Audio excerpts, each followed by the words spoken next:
Hello everyone, এখন আমরা আরেকটা লজিক্যাল ফাংশন দেখব, সেটা হচ্ছে if error function. If error function কি করে, ধরেন আমার কোনো সেলে আমার হচ্ছে আউটপুট আসছে হচ্ছে এরর আউটপুট আসছে, তো সেই সেলটার জন্য আমরা হচ্ছে ইচ্ছা মতো কোনো টেক্সট দেখাতে পারি। কীরকম, ধরেন হচ্ছে এখানে আমি কিছু তো লিখে রাখছি, যে ডেটা টাইপ লিখে রাখছি, এটা টেক্সট, এটা নাম্বার, হ্যাঁ, এরকম ট্রু ফলস এগুলো আসছে। এখন দেখেন এখানে আমরা একটা ফর্মুলা, এরর ফ্রম ফর্মুলা, একটা ফর্মুলা থেকে আমরা এখানে একটা এরর পেয়েছি। হ্যাঁ, কেন এরর পেয়েছি আমি দেখাই। কারণ আমি এখানে 18কে এই যে এই সেল দিয়ে ভাগ করতে চেয়েছিলাম, কিন্তু এই সেলে তো আমার আসলে কোনো নাম্বার নাই। তো নাম্বার যেহেতু নাই, সেক্ষেত্রে আমার এখানে ধরে নিচ্ছে যে এখানে 0 আছে। এই জন্য এইটাতে যখন ভাগ করতে চেয়েছি, তখন হচ্ছে আমাকে একটা ডিভিশন বাই 0 এরকম একটা এরর দিয়েছে। তো এখন আমরা কি করতে পারি, ইফ এরর ফাংশন দিয়ে, দেখেন ইফ এরর ফাংশনটা আমি ইকুয়াল টু দিয়ে ইফ এরর দিলাম।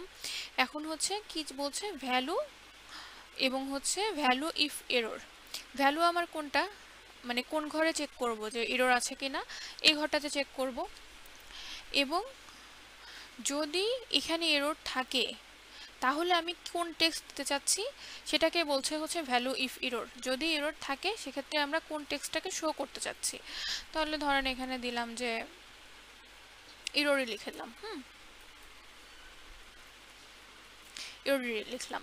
এখন যদি তার মানে কি, যদি আমার হচ্ছে এই সেলটাতে কোনো মানে H5, এটা H5 এ কোনো হচ্ছে এরর থাকে, তাহলে আমাকে শো করবে হচ্ছে এই টেক্সটটা এরর।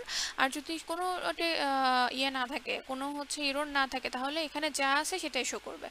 তাহলে এন্টার দিলাম। দেখেন এখানে যেহেতু কোনো এরর নাই, সেহেতু আমাকে এখানে যা লেখা ছিল, লামিশা লেখা ছিল, এটাই শো করলো। হ্যাঁ, এখন যদি আমি এখানে ড্রপ ডাউন করি, দেখেন এখানে এরর নাই, যেহেতু এখানে 100 শো করছে, এই দুইটাতেও ট্রু ফলসে শো করছে, কিন্তু এখানে আমার একটা এরর ছিল, তাই না?